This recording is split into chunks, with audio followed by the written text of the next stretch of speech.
This is the MT28, and as of this video, I purchased this truck maybe 4 years ago. I don't remember, possibly 5, no, 4. 4 is about right. It's a fun little truck. For those of you who are wondering why I haven't been racing for a while, you just saw part of the evidence. And no, I'm not the one who plays with them. Yeah, you can figure that one out. My wife made me do it. But here, my nephew's the one who's driving the truck, and yeah, it's a little challenging to keep the camera focused on the truck. There's another one.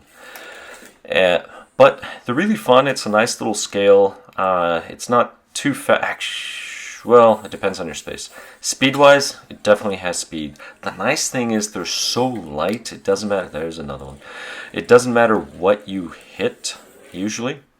It's not going to damage it, and that's something I like because of that very lightweight light construction.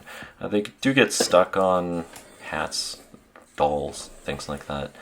No, again, I'm not the one playing with the dolls. I mean, I would if my kids wanted to, but they are the reason. Wife made me do it.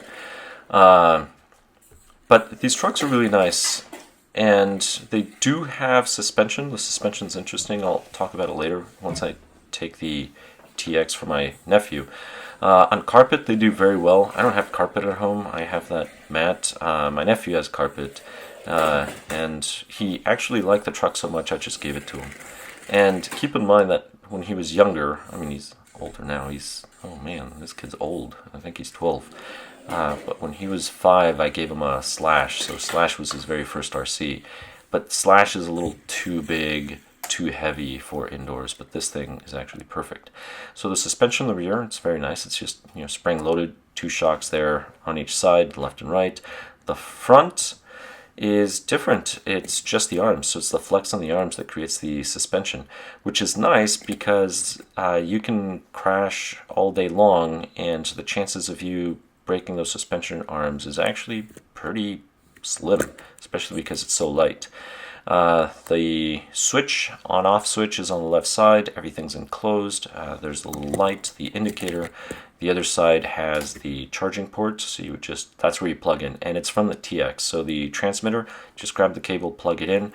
Transmitter has 2 lights, red light if it's solid, everything's good to go. If it's flashing, it means the vehicle's off or it's not connecting. And then just below the red, it's a green light. That's when you're charging. So when you're charging, that little green light comes on. And there's a cable. So you can leave the cable out because it has that little channel. But you can also tuck it in there, and it's just 4 AA batteries. Here, I gave them the truck, so I just put regular alkaline batteries from Kirkland. Go Kirkland. But I would recommend you get rechargeable batteries. Now, the runtime on this thing, I don't know, I haven't actually measured it, but this thing does go over 4 minutes on a charge, and I'm saying over 4 minutes because the original video was way over 4 minutes. And it was still running. How long does it take to charge? Not very long. I didn't count that either, but if you plug it in, you come back, say, 5 minutes later, this thing's good to go for a while. Again, it's going to depend on the surface. Here I'm driving one hand. This is probably why I'm driving worse than my nephew. And in all fairness, there was some, like, princess doll hair wrapped around one of the front wheels. But it runs great. Forward, reverse, steers everywhere. Really compact, super light, easy to travel with. This being said, would I get one? Absolutely, I did. Would I give it as a gift? Well, I just gave it away.